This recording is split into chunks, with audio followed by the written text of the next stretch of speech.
Hey, what's going on, guys? Welcome back to the Jeremy Scott Fitness Podcast Radio Show, coming to you on this Saturday, post Thanksgiving and the holidays. And this is actually called Small Business Saturday for you guys out there. And yes, that is a real thing if you're not familiar. Typically, it's sandwiched in between Black Friday and Cyber Monday every single year. And that will be the topic of today's podcast, which I'll dive into in a second. But hopefully, you all had an amazing Thanksgiving. And you know, if you're a Black Friday person and you went shopping, hopefully you didn't get trampled and you got some smoking deals on whatever you're into. I never really got into that, because I grew up broke and I didn't have any money. And as I gotten older, I just value my time so much, and the crowds really isn't, my cup of tea. But hopefully you guys found something there, and if you're into Cyber Monday, hopefully you guys pick up something on Monday. And I always found it kind of baffling that we celebrate all the things we're thankful for, typically with friends or family or people closest to us on one day, and then the next day we stand in line to basically try to get smoking deals and hoard a bunch of materialistic stuff that we probably really don't need, but that's for a different podcast altogether. So again, hopefully you all enjoyed your time with friends and family. And I know obviously, family dynamics are different for all of us. My wife and I enjoyed it here. Her parents actually came down, brought their family dog, had a great time here. No complaints whatsoever. I tend not to complain anyway. And as you know, all families have their issues, and there's always a little bit of crazy in every family. And if you're listening out there and you don't know who the crazy person in your family is, it's you. Just so the record is clear. If you cannot spot the craziest weird person in your family, like, wow, they all seem pretty normal, you're the crazy one. And you're the weird one, just for the record. But I digress. Had a great time. Ate way less this year than any other year. I feel as I'm getting older, I'm getting much wiser, and just the more body awareness I have, the better I become. It's not about vanity. It's not about how I look. I just don't like to feel like crap, and that's probably the biggest takeaway. And I like Thanksgiving food just as much as the next guy. But as I was talking and we went through the day, I had some pumpkin pie. My wife's, mother made some apple crisp, and we had another little bit of some kind of apple cranberry pie laying around, the normal, Thanksgiving stuff. And I like pumpkin pie with Cool Whip, the old school style, but it's not my favorite thing. And what I mean is, like, I wouldn't randomly just eat it like on a Friday in March. I wouldn't think pumpkin pie would be my go-to. So I tend to do better with things I don't love. Now, if it was like chocolate chip cookies and burgers and fries, I probably would have ate till I, puked and shit my pants. But that's for another podcast as well altogether. So I had a great time, and hopefully you guys did too. And if you overate, don't beat yourself up. It's just one meal. And if you're still in that kind of, holiday hangover mode right now, you can get out of it. One bad meal doesn't equal a bad day. And if you skipped a couple workouts, don't worry. All your gains are not lost. You're not going to really gain 10 pounds, even though you feel like that right now. It does go away, and in probably like 3 or 4 days, the glycogen will burn off. You'll be right back to normal. Drink water, get good quality sleep, be active, and you guys will be okay. So with that said, this podcast, I'm going to talk about kind of Small Business Saturday, small business success, and this is coming from a email and a blog post that Eric Cressey had put out from Cressey Performance. It's titled 7 Small Business Saturday Sentiments. Well, that's a mouthful to say. And just for a side note, Eric Cressey runs Cressey Performance, one of the top dudes, if not the top dude in terms of training baseball players. They do a lot of great stuff. Dude's been around for a long time. He is one of the most intelligent people in fitness, very technical. Even a lot of the stuff he says I listen to, and I'm like, wow, I have to get on Google just to understand it. The dude is very intelligent in terms of movement and the body and how to train, but also has an awesome business sense. He's been around, for 12 years now, give or take, about the same as myself. And I've learned a lot over the years in terms of small business. I appreciate it because I'm obviously in one. I'm part of actually a handful of small businesses myself. I've watched a lot of my friends start their own. So if you're listening out there, and even if you don't want to start a small business, or you don't work in a small business, but you want to be an entrepreneur one day, or a solopreneur, or you want to have a side hustle or a passion project turn into something, or just have an appreciation for your friends or family or the local places you go to, I think this is something that you guys are getting a lot of value from. Now, again, I grew up around small businesses, in my hometown. I think all of us did, whether it be, the local bar or the corner store, or some of you guys, depending on how big of a ecosystem you grew up in, whether it be a grocery store, the lumber yard. No matter where you're at, I think we've all experienced it at some point. And I'm always fascinated by seeing what small businesses make it, which ones fail, which ones do okay, which ones, are barely scraping by, and which ones really thrive. And when you look at the statistics of, the lifespan of a small business, the U.S. Bureau of Labor Stats, it's pretty daunting, mind-blowing, sobering, or depressing, depending on how you look at it. I know a lot of people think, over, if you make it over 3 years, you're gonna crush it, or over 5 years, you made it over the hump, and now you're gonna be successful. When the reality of running a small business, this is probably the only thing. The longer you do it, the less chance you have to be successful. It's kind of like fighting. You're just trying to survive every single round. Round 1, round 2, round 3, round 4, and you take punches and you take a beating. And some people can build up stamina and strength, and they can survive the punches, and some people just can't. And whether that be the market changing with technology, obviously, for a lot of you listening out there, if you were a little kid like me, and these are bigger businesses, but like I remember having like the Sears catalog sent to our house, and so I would sit there. And I can just picture like it was yesterday. It's wintertime in Minnesota. It's freezing cold. By the way, go Gophers today. Row the boat. They are playing the Badgers, and they have a chance. They have a legit chance to win. So hopefully they do. But anyways, I grew up in Minnesota, and I remember sitting there in my living room.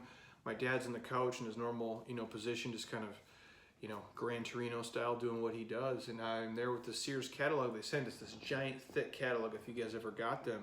And I remember just flipping through the pages, looking at it like any little kid, coveting and wishing for all the stuff that I wasn't going to get. My parents did the best they could. I think they even gave us probably too much at Christmas time, because now looking back on it, I understand the financial situation we were setting in, and my dad would save all this money, and my mom would save all this money for their checks, and they would, buy us what I consider an abundance of Christmas gifts. But even though a kid, you want like, $5,000 worth of stuff, and I'd be lucky if I got $300 worth of stuff, which is a shit ton of things when you're a 12, 13, 14-year-old kid. And the point I'm driving at is I look through this Sears catalog, and now Sears really doesn't even exist, because technology has squeezed a lot of those, brick and mortar retailers out. When you look at a mall now, we used to couldn't wait to go to the mall. We typically go the day after Christmas because we could buy all the stuff. And now malls are becoming less and less relevant because of digital. And so what I'm saying is to you, the bigger corporations sometimes can adapt and shift and change, where sometimes even these smaller ones, they just get bowled over, or they get bought out, or they can't grab enough market share to survive, or they don't know how to scale the business. So these are just some quick observations taken from, Eric's email here on seeing, what makes a small business go, what makes these, small corporation companies be successful. More specifically, what makes the small fitness businesses successful, the ones that have made it. And I think this goes for any business in any system, especially the small ones. They prioritize their systems early on. And I believe every business has to have a system. So meaning if I am not here, if Jeremy Scott is not present at Jeremy Scott Fitness, can Jacob or Monica, or when we have Matt Dorsett, can they run it efficiently when I'm gone? Can I give them some stuff to just set it and it goes?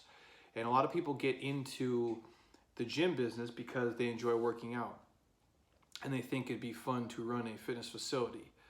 And the problem is when you're not just exercising, you fail to see all the behind the scenes stuff that keeps the train running, time after time after time after time. The best businesses that I've been a part of and that I've seen are the ones that set up a sustainable system early on, so they can handle growth and scale, and they don't have to change things if one person is out, or if they have to shift and move pieces around. And I have to stop on this for a second for all my young, entrepreneurs out there, or the young people who love sport, who love fitness. You need to hear this. You should not own a gym. You should not be the CEO. You should not be the boss and run a facility at scale with a team just because you love working out. You should not quit your corporate job or change gears and just do fitness because you love exercising, because you love movement, because you love being part of a gym atmosphere. Now, I think those are all great traits. I believe you have to be a great practitioner and lead from the front if you want to create a die-hard culture of people who really buy into what you're saying in terms of how you eat, how you sleep, how you train, how you live your life. On the same note, when you start to grow and get 50 people, 100 people, 150 people, 200 people, 300 people who become clients of yours in a fitness business like we do it here where it's small, a lot of what I do now has nothing to do with fitness. It all does and it all doesn't, because you actually have to run a business. Now, loving exercise and loving fitness and loving training is great, and it's a requirement, but you also have to run the business of it. And those are two different things. And again, being a great fitness professional, being a great coach is different than running a brick and mortar business. It's also different than running an online fitness business. These are different things. So that has to be said. In order for you to be successful and not pull your hair out and go crazy, you have to have systems set up. When people walk in the door, when people come, when they lead, how do you do lead gen? How do you do, what's your FEO offer? How are we doing client, customer acquisition? Are we doing P&L sheets? What's the lifetime value of a customer? How much money can we leverage up front on Facebook ads? There's so many things that go into it. So the point is, you guys have to have systems in place. Anybody out there who wants to do a side hustle or have a business, there has to be some form of a system running, whether that be automated or through people who are serving your customers and clients. The second thing, all successful small businesses have a strong owner presence, especially early on. Now, my wife and I go to this place here in Scottsdale. If you guys ever come visit, it's called Toddy's Asian Infusion, and there's like a Toddy's Asian Infusion too. There's, basically it's the same lady, and the lady's name is Toddy, and Toddy runs this place, and it's where we go to get our pho. We love it. It's great. I typically do the beef pho. My wife does the chicken pho, Vietnamese soup for you guys who are not familiar. They have spring rolls. They have a lot of stuff there, but we see Toddy there more often than not. And we've been to multiple locations. There's one closer to our house. And again, it's like in a strip mall. It's this little place. It looks ghetto. You guys probably would never, think to even go to it. I'm giving her a free plug on here. We love it. The service is great. The staff is friendly. It has a nice hometown feel. It's cheap. It's affordable.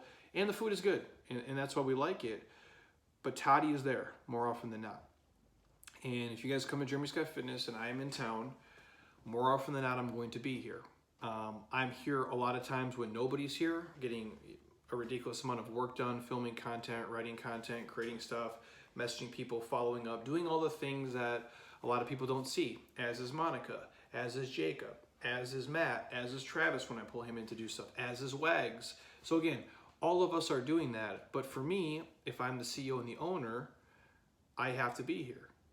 I want to be here. I almost feel guilty sometimes when I'm not, because I want to interact with all the athletes here. I want to interact with the people who work here. I want to keep, my eyes on the space and see what's going on and what's going on with people's lives. It's a huge, huge time investment if you're going to be the boss. You are going to live here. It is going to be like a person. It is like your child.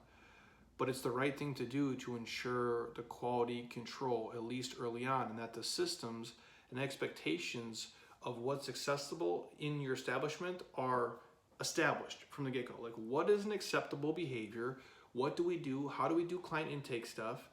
And for some reason, I think a lot of people in fitness, probably different than other businesses, I think a lot of the startup, franchises for sure, the startup, gym owners, CrossFit people for sure too, I believe they think running a fitness business is way, way more turnkey than they really are.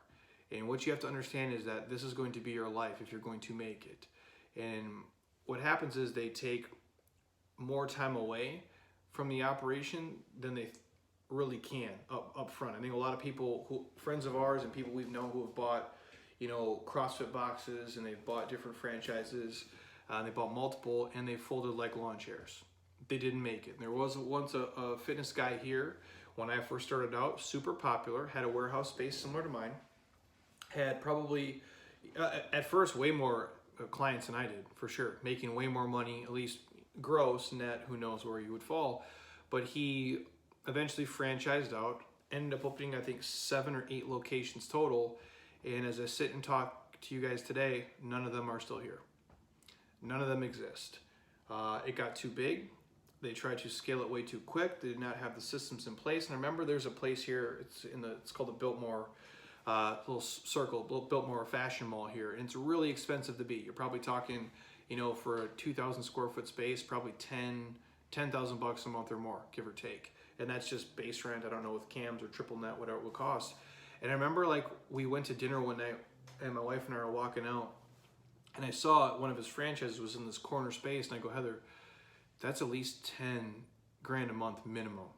So with all his staff overhead, this guy has to be doing at least 30 to 40K every month minimum, and all they do is group training. He's gonna have a really hard time making that. Within 6 months, the place was closed. And so what I'm driving at is you have to have a presence in a small business if you're going to be the face of it and the person of it, and if you care about it. If you're the guy who opened the restaurant, you're gonna have to be there more often than not. A strong owner presence is what drives the success of many fronts of a business, particularly a fitness business and a small one. And again, I don't know, let me put it this way. I've never called in sick here in over 10 years. I've never once called in sick. There has been 2 days here where I've left early, and both times were from food poisoning. One time I left a guy here, we had a guy named Joe, he used to work here. I left him to run one group by himself because I started to feel really, really sick. And then there was one other day here where I also had food poisoning and I took off about 2 hours earlier than I normally do. And like so sick to the point of where I'm like shitting and puking every 2 seconds and I can't even lay on my side of my bed, that's how sick I feel. But point being is I've never called in sick. I always show up, and I feel like it's important for me to be here to understand what our staff is doing, what our people are doing, and be immersed in the community in order for it to have that feel and to be successful doing it, to make sure everything is running. Now, there's times now where I can take vacations, I can leave the country, my wife and I can go to Hawaii for a week, but I'm still always checking in. I'm still doing the programming, I'm still returning the emails, we're still doing the social media updates, we're still doing the podcast, but for any small business to be successful, the owner has to have a strong presence, and you have to lead from the front, because nobody, no employee, no independent contractor, no coach, no trainer, no server, no host, whoever it is, whatever you're doing, they're not going to care as much as you're going to care. They can't. They really shouldn't. It's your business. It's your name on it. You're taking the risk. Your name is on the line. You have to care that you give a shit about it, so they care at least a percentage of what you do. And if you lead from the front, those people will follow as well, but you have to care about it more than anybody else will. Number 3,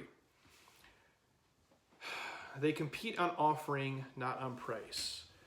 Ask any mom and pop restaurants or mom and pop pharmacy, especially those ones that got crushed by CVS or Walgreens or Walmart even in the past few decades, how competing on price worked out. It doesn't work. In many small communities, in terms of fitness, there's probably at least 5 or 6, small gyms or boot camp style or group training style workout options for people to have. Competing on price is the quickest way to hit rock bottom. You're always better off differentiating yourself on offerings and the quality versus the price.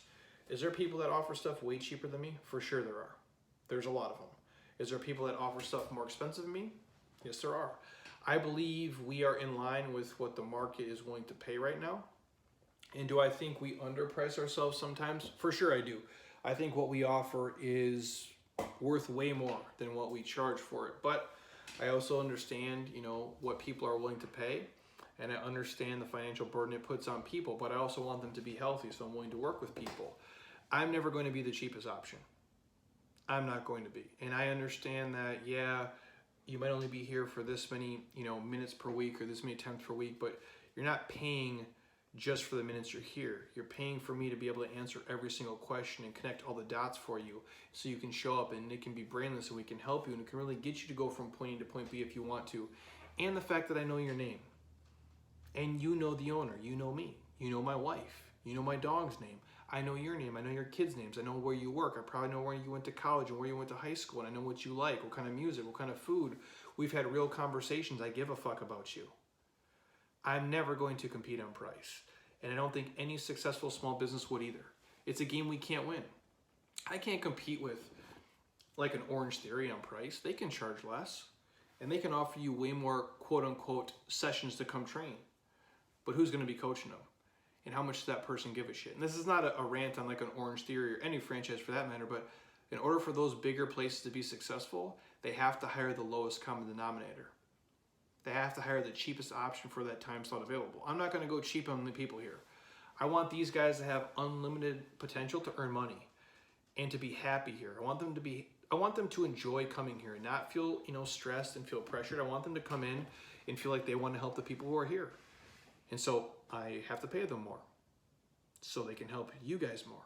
And so you can be better. So again, anybody out there running a small business, you can't compete on price. The bigger box chains and the franchises and the corporate structures can crush you on price all day. You'll never win that way.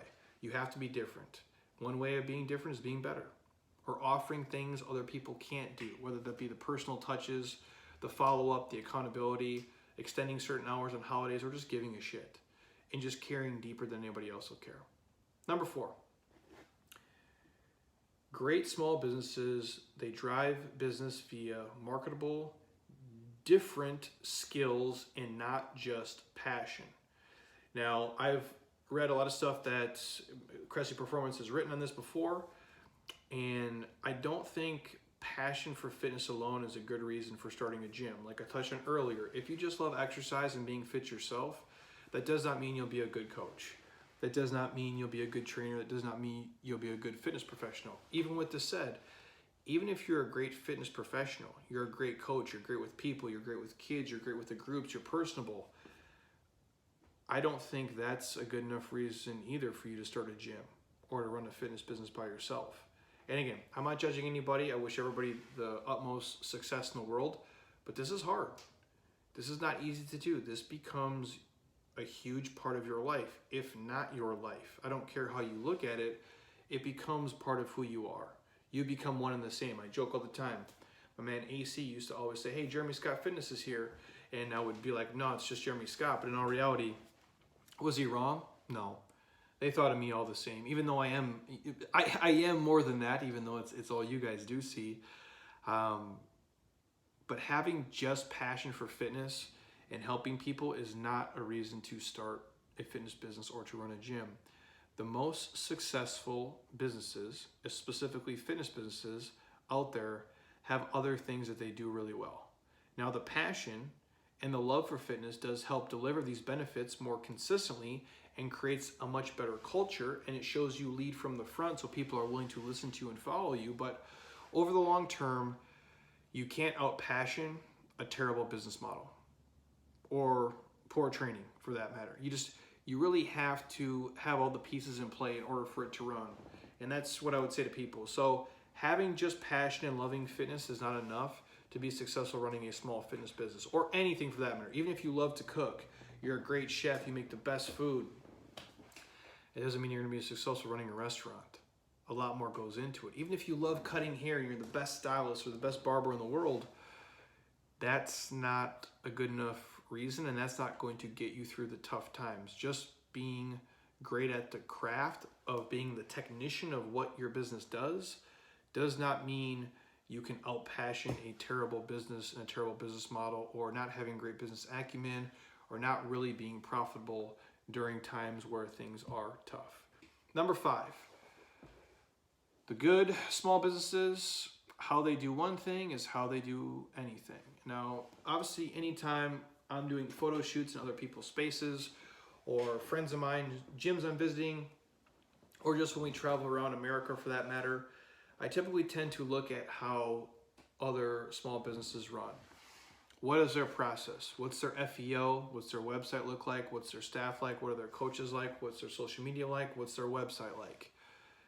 When I walk in the door, do they ask you to sign a waiver? If you were to become a client, do they have some form of assessment? Is there like a health history they take? Do they have any digital presence? Do they send you any follow-up emails? Do they send you anything beyond just, hey, come in and get sweaty and work out? Do they give you access to tools when you travel? Do they talk to you about nutrition, about mobility, about proper rest and recovery? Do they send out a newsletter? Do they have a podcast? I could go down the list. But to me, if they don't have any of those things, that alerts me to they're probably really not in it for the long haul. And that can come down to even the smallest stuff of like, do they keep the gym clean? Do they have a cleaning person? Do they clean it themselves? Is their equipment up to par? If it's broken, do they try to get it fixed as quickly as they can? Is their staff educated? Is their staff friendly? Are they kind? Are they there just to collect a check, or do they really give a shit about somebody else? And if you're, as the owner, or if you're cool with overlooking all these things, you're probably missing a bunch of other really big stuff as well along the way. So to me, how you do one thing is kind of how you do everything. Now, obviously, every business has its own quirks and none of them are perfect. But as a small fitness business owner, are you trying to do everything possible to erase all the barriers of entry for potential customers or clients? Are you doing everything in your power to make your current athletes, clients, customers as successful as they can be, with providing them all the tools, whether it be voice, digital, written, in person, on the go? How do you make their life easier and erase all the excuses for them? I think that's one of the biggest keys. Number 6, small businesses, the ones that are successful, they're authentic to their core. Now, obviously, if you guys hear me talk, this is a Jeremy Scott Fitness podcast. I own Jeremy Scott Fitness, the brick and mortar building I'm sitting in right now. We have Jeremy Scott Fitness to YouTube, Instagram, Facebook, Tumblr, Twitter, TikTok, Snapchat. Jeremy Scott Fitness. We have the online presence in from the t-shirts we wear to the hats to the music we play here. Everything is basically authentically me. I really don't pull any punches. I talk to you guys right now like I talk to the clients here, like I talk to my wife, like I talk to my friends and family. I'm pretty much the same person. You guys get 99.9% the real me. I hold back the 0.1% because some of the stuff I think and say would just freak you guys the fuck out. It really just would, because I don't see the world like a lot of people. But I try to display my authentic self here 24/7, 365. Now, I don't share all the negative stuff that goes on in my life. I don't share all the things that really happen day to day, just for the fact that I don't want to depress you guys and drag you down, and my shit is my shit. I'm not here to dump it on you. I'll share the losses. I have no problem with that, but the normal things, as a business owner, I swallow them. So Monica doesn't have to deal with it. So Jacob doesn't have to deal with it. So Wags doesn't have to deal with it. So Matt doesn't have to hear it from me. So my wife doesn't. I swallow it. I'm like, I'm the garbage disposal. I just take it all in, and I'm the shredder. I just take it and it's gone. But for the rest of it, I try to be who I am. I share with you guys my thoughts, my philosophies on life, on finance, on fitness, on relationships, and everything in between. And my training is authentic as well. This is the way that I like to train. This is what I think is what will help you guys be the most successful, for the long haul. It'll allow you to be healthy, to be happy.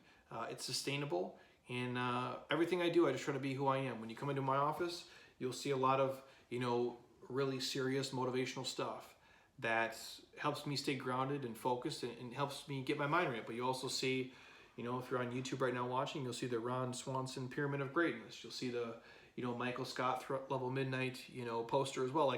So you'll see, how I have a side of me that's a little bit lighter, a little bit funny. And I think that's what we convey here. I'm real, I'm raw. I just tell it like it is, and that's what you get with me. And I think every small business has to be that way. You'll never make it if you're not. If you're really a person who, like me, who likes to swear and say things off the cuff, and you have a dry sense of humor, and you're not being that way in your day-to-day business, you're going to suffocate. And you're wearing a Halloween mask almost every single day. And it gets exhausting, man, to put on a front and to fake it just to get people in the door and keep them happy. Because if you can't be yourself in a small business, and this is where you're at, 70, 80, 90% of your life, you're going to be miserable. And you're never going to make it. And I think when you can do it and be authentically who you are, you're going to attract people who are similar to you. And even if they're different from you, they're going to have similar interests. And they're going to be accepting of who you are. And they're going to be okay with it. That's why I have, kindergarten teachers here who, rap to DMX word for word. And they're saying shit and fuck right along with it. And I appreciate them for being authentically who they are. I have people here, who...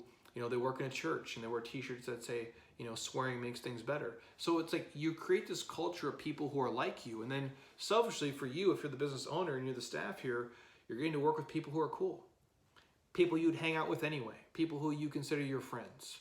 And I think that's the neat thing. So any small business, you have to be authentic, and you have to be authentically you. And I believe the business will take the mold of the owner, for better or for worse. So if I suck and I'm a miserable, negative asshole, I'm probably going to have this place full of people who suck and who are negative and who are assholes. But if I tend to be positive and realistic, but also real and raw, and tend to have a little bit of attitude and edge to me, and I try to be focused and diligent and do the best I can, I believe I'm going to have a place filled with the exact same people. And that's what I found here over the past decade. And I appreciate these people more than you know.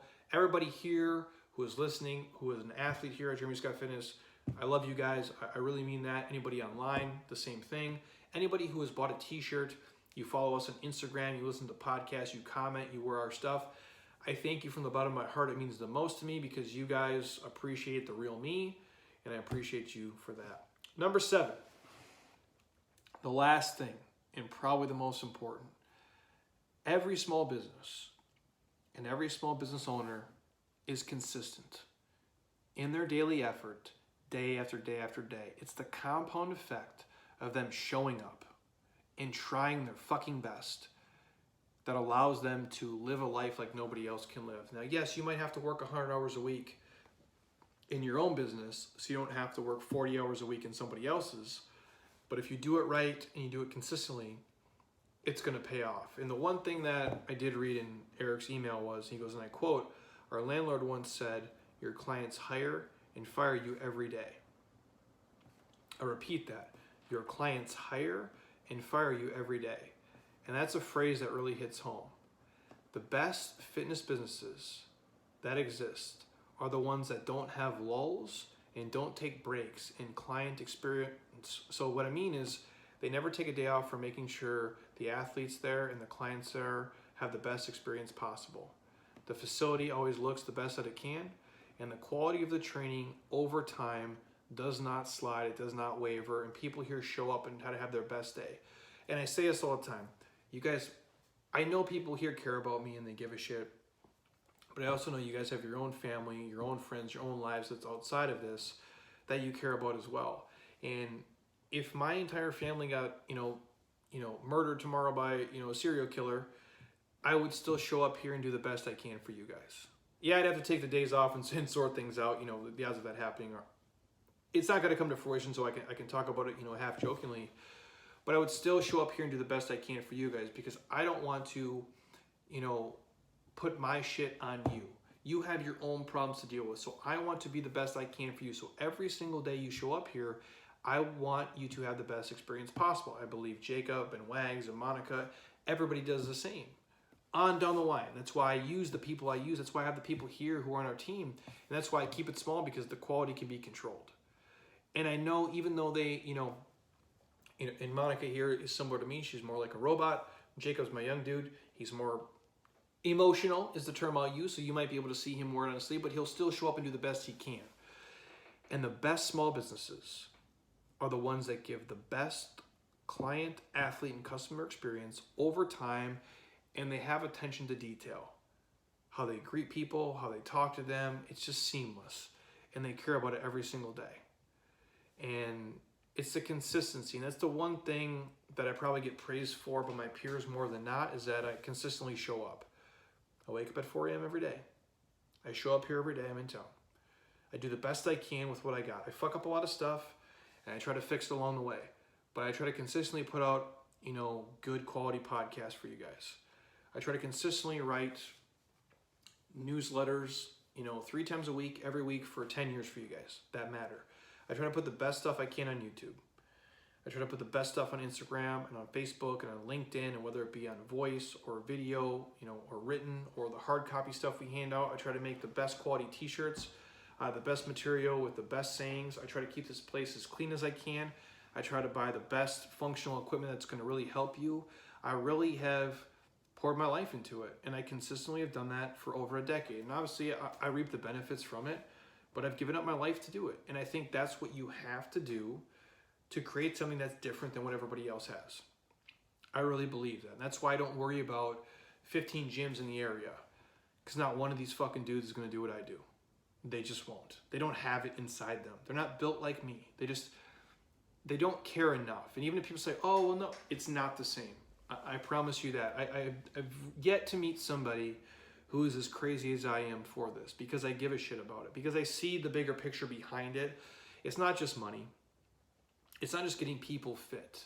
It goes so much deeper than that. And I consistently am trying to find ways to make all of you guys better and make your life, whether it be one thing you've heard from me say after all these podcasts or other things we've done, to help you get to a better place, whether it be physically, mentally, spiritually, or emotionally. And I believe all small businesses have to be consistently awesome. And what my peers will say is, Jeremy, you show up with the emails, with the podcast, with the videos, over and over and over again. I consistently show up in shape. I have never not been in shape since I started this life. And that's a promise I'll make to anybody. I'll always try to lead from the front. I'll try to eat the best I can, train the best I can, sleep the best I can, be educated, surround myself with the smartest people, become friends with the David Jacks of the world, with the BJ Gadurs of the world, with the Alexias, with the people who I consider my fitness circle of people, and we'll beg, borrow, and steal from each other, and we'll give you guys the best stuff we can. And I'll try to always over-deliver. If you pay $150 for something, I'll try to make sure it's worth $1,500. I want to give you 10x back in value every single time you buy something from us. And if we fuck something up, which we do, I'll do my best to fix it and try to rectify the situation to make you just be happy and enjoy coming here and making fitness seem like it's something fun and something to look forward to doing, and not a chore and not punishment. And those would be the 7 tips that Eric kind of laid out, and that's what I've seen in my experience as well. And I like doing business with people I like. Now, there is the rare occasion when you can be less than a desirable human, and if you're so good at your craft and nobody can beat you, I might do business with you. But the second somebody comes along that's even close to what you're doing and they're a good person, I'll work with them all day long. And now, a side note, I'm not against the giant corporations and corporate structures, but I'll always support the small businesses if I can. Now, I, every morning, get up before 4 o'clock in the morning, and I come here, and I need coffee to survive, and I'll die without it. And Starbucks is the only place open. There is no mom and pop coffee shop that is open at 4 in the morning when I drive to work, so I have to go to Starbucks. They have a pretty good product, and they have pretty good customer service, and they're accessible, and they're all over the place. So I will stop there and give them my money. On the days I don't have to come here as early, if I can, like on a Sunday, for example, if I can come in a little bit later, I'll go to the local coffee places because I think their coffee is better, and I want to support the mom and pop places because I know how hard it is. I support BJ Gador and Sleeves Sold Separately, because BJ is one of my great friends, and because it's a quality product. The shorts do really fit, almost like underwear, which I don't know if that's appropriate or not for video, but I wear them and they do fit great, and they're great training shorts. He has put his heart and soul behind it. I will support anybody here locally that I can. That is a small business of 5, 10 people or less. The businesses that aren't doing $10 million in revenue a year. Maybe they're doing $500K a year. Maybe they're doing $1 million a year. Maybe they're doing $2 million a year, but it's not this giant corporation. And John Goodman had shared a great quote a couple of days back, and here's what he said, and I quote, "Just a reminder that every time you walk into a business or happen upon a website, you're entering into somebody's dream. This person or people, if it's a husband and wife team or a family, or if it's Jeremy Scott, and again, at this point I believe all these people are part of what we do here, but this person has poured his or her heart and soul into the hallowed space you occupy. I can guarantee you that they care, and they care deeply. I also find it valuable to default to trust. Even if you feel like you've been mistreated, scammed, the odds are that it's a simple misunderstanding.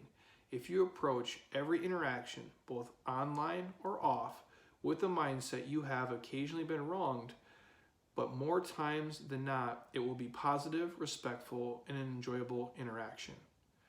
So listen to me, guys, when I'm talking to you. When you visit a gym, when you visit your barber shop, when you visit the local restaurant, when you visit, if it's your small, practice dentist or doctor's office or auto mechanic, you have to hear this. A reminder, every time you walk into a business or go onto their website, you are entering into somebody's dream. It's something that they thought up out of thin air. They had something in their imagination. They thought about it. They talked probably with their parents, their husbands, or wife, or brother, or sister, or family about it. And they took the leap of faith out of the corporate world, out of a guaranteed check, just into this big black abyss of unknown shit. And they poured their fucking heart and soul into something. And that's what you walked into. You didn't just walk into a gym of a guy like me who happens to be, super fit. And, you see him on video and you see him do whatever. I died for this. And I die for it over and over and over again. And I care about it. And I want you to have the best experience possible when you come here. So just know, anytime you walk into a small business, you're pouring money back into the community. Because that person lives in your neighborhood. Or that person lives within 10 miles of where they work. That person eats at the restaurants close to you. They get coffee at the same places you get coffee at. They grocery shop where you grocery shop. Their kids go to school where your kids go to school. They buy clothes where you buy clothes. They're doing all the same stuff you're doing. You're supporting the community that you live in. And your dollars matter so much more there than they do at the giant corporate structure machine. And again, I'm not against corporate stuff. My wife works for one of the biggest corporations on the planet. And there's a lot of positive that comes with that too. But there's something different when you support a small business. Because every single one of those dollars matters so much. And on a side note, I'm not telling you guys you can't ask for deals and you can't bargain. But when you walk into a small business sometimes and they have a set price for the product and services that they're delivering, and you ask them to discount that, I'm not saying you can't, but would you walk into Verizon and ask them to discount your monthly bill? Would you walk into Apple and ask them to discount the iPhone? Would you walk into, McDonald's and say, hey, can you discount my meal today? You wouldn't. You know why? They tell you to go fuck yourself. They would never do that for you. But yet, you wouldn't do it to the pair of Jordans you bought. You wouldn't do it to, the Gucci bag or your Louis bag you bought or your $300 pair of shoes or your Tom Ford glasses. But you'll do it to the small business owner who's asking you for $52 a month, who's asking you for, $150 to do your landscaping or whatever it may be. I'm not saying you can't ask for businesses. They're flexible, and if they're willing to help you, that's cool. But just know they don't want to do that. They set a price because that's what they believe their stuff is worth. And that's what they believe you should pay. And you wouldn't do it to Louis Vuitton. You wouldn't do it to Michael Jordan. You wouldn't do it to Tom Ford. But you're trying to do it to the local landscaper. You're trying to do it to the local pool guy. You're trying to do it to the lady who cleans your house. You're trying to do it to the gym owner. That's really he's gonna die for you. Day after day after day, he's gonna wake up at 4 a.m. and he's going to be there for you. So just food for thought. Next time you approach something, just understand all businesses are not created equal, specifically the small ones, because it means so much more to them than it does to the giant, Fortune 100 or Fortune 500 companies that are out there. Because most of us who are in this game, we're not in it to get rich. We're not in it, to be famous. We're just in it to do something that makes us happy, and we're doing something that we feel matters to you guys to help improve your lives, especially if it is the fitness, and health and nutrition space. We really do care. And, asking for discounted rates and just coming in and being overly critical of everything is not the way that I approach it when I go anywhere. I give everybody the benefit of the doubt when it's a small business for the fact of I know how hard it is to do. And we do the best we can here with, content, with delivery, with creation, with coaching, with really just caring and trying to do the small things that not, every other place does. So hopefully you guys enjoy that. That's my small business Saturday rant, taking from the outline that Eric Cressey had sent out and basically titled it the 7 Small Business Saturday Sentiments. So hopefully you guys enjoyed that. Anything else you want to hear on the podcast, shoot me a message, hit me up. I have a lot of Q&A stuff. I'll probably get to some of it tomorrow and a bunch of other tactical things along the way. So again, all of you guys out there listening, if you're looking to leave corporate America, start a small business, whether it be fitness or otherwise, or be an entrepreneur, solopreneur, or you want to join another small business, or just, again, with the side hustle or passion projects, just take these things I said to heart because they matter. I don't know a lot about life.